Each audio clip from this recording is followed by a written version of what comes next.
আমি রেডি সেডি হয়ে কোথায় যাচ্ছি বলো তো? হ্যাঁ, আজকে হলো 5 সেপ্টেম্বর। তো কলেজে চলে আসলাম, আর কলেজে এসে দেখছি বাপ রে বাপ, সব আজকে যে যার মতো সেজে এসেছে। আর ওখানে ছবি তোলা তোড়জোড় চলছে। তারপর আমরাও ক্লাসের ভেতরে একটি ছবি তুলে নিলাম। তারপর দেখছি এখানে স্যারদের ওয়েলকাম করা হচ্ছে। তো স্যাররা এখান দিয়ে হাঁটছিল, আর কত ফুল পড়ে আছে, রাস্তাটা হেভি লাগছিল কিন্তু। আর এই দেখো আমাদের স্যাররা এখানে ওয়েলকাম করা হচ্ছে, আর চারিদিকটা খুব সুন্দর করে সাজিয়েছিল কিন্তু।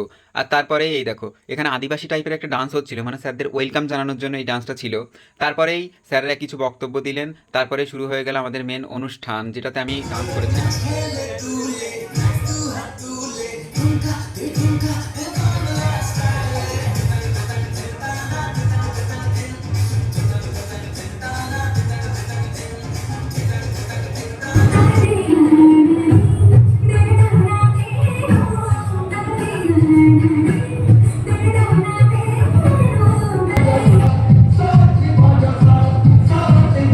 আর সব শেষে আমাকে একটা টিফিন দিয়েছিল, এতে অনেক কিছু ছিল, বাট আমার ক্যামেরা করতে মনে ছিল না। সব খাওয়ার পরে আমি ক্যামেরা করেছি, বেশ অনেক কিছুই ছিল।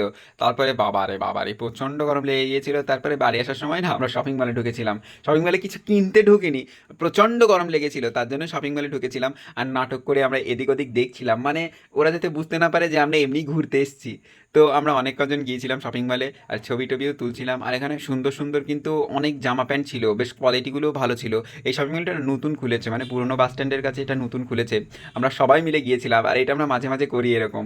মানে যখন বেশি একটু গরম লাগে না, তখন শপিং মলের মধ্যে ঢুকে পারি। ওখানে থেকেও বারণ করার নেই না, মানে যত ইচ্ছা তত এই এসির হাওয়াতে থাকো। তো কি করব বলো, গরম লাগলে কি করব? আমাদের মতো অনেকেই যায়, বাট আমি ভিডিওতে বলছি তার জন্য সবাই জানতে পারছে যে মাঝে মাঝে আমরা শপিং মলে যাই। আর এটা আমি জানি, এটা আমি একলা করি না, আমার মতো অনেক ছাত্ররা এই এসি হাওয়া খাওয়ার জন্য মলে টলে ঢুকে পড়ে।